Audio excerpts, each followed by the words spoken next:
Maka teman-teman harus define di awal bahwa kita di mana posisinya, di digital for business atau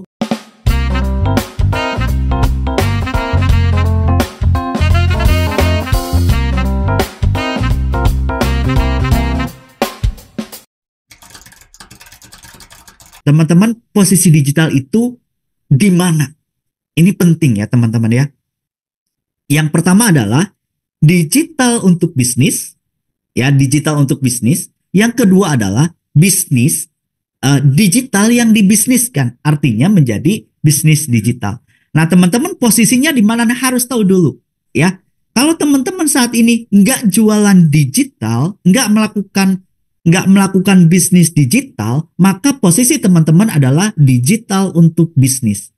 Nah, yang kedua adalah ketika teman-teman bisnis digital, ya misalkan jualan e-book, jualan software, kayak Webnika itu digital, services digital, kemudian misalkan call management, misalkan jasa buat jasa subscribe atau apapun itu adalah bisnis digital. Maka teman-teman harus define di awal bahwa kita di mana posisinya, di digital for business atau bisnis digital. Oke, kalau sudah teman-teman kita lihat digital untuk bisnis. Nah, ketika digital untuk bisnis maka kita pilah beberapa bagian ya.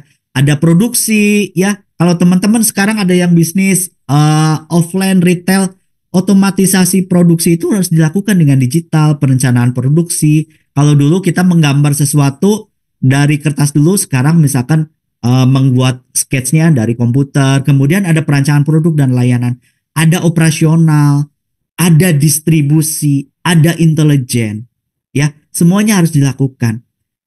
Operasional seperti apa? Sekarang ada aplikasi banyak, AI banyak, kemudian aplikasi-aplikasi murah banyak tersedia.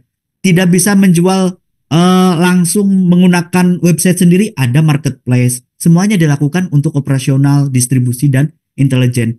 Sekarang kalau dulu ngitung ya penjualan berapa kemudian hasilnya berapa, sekarang sudah ada intelijen. Oh ternyata market yang harus disusur di sana, kemudian produk yang paling laku adalah ini.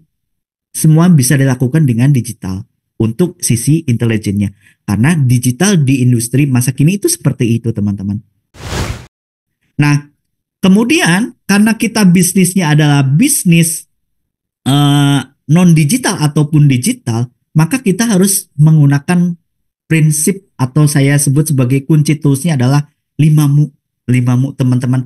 Yang pertama adalah murah ya. Cari aplikasi yang teman-teman anggap itu murah ya. Teman-teman misalkan buka jasa video pernikahan, jasa buka undangan pernikahan video.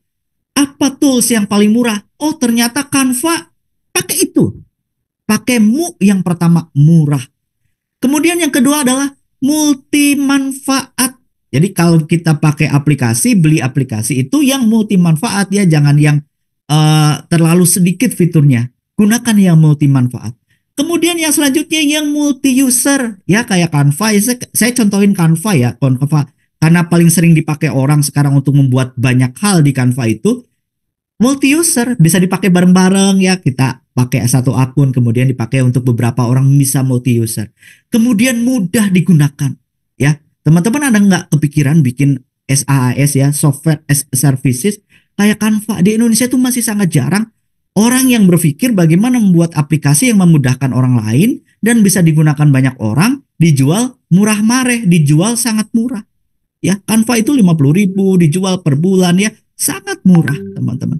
Kemudian yang terakhir adalah mudah dan multi device, artinya bisa dipakai dimanapun. Nah, ketika teman-teman berpikir bagaimana menjual produk digital, teman-teman harus berpikir ini dari sisi customernya. Mudah digunakan, multi manfaat, multi user, mudah, kemudian multi device.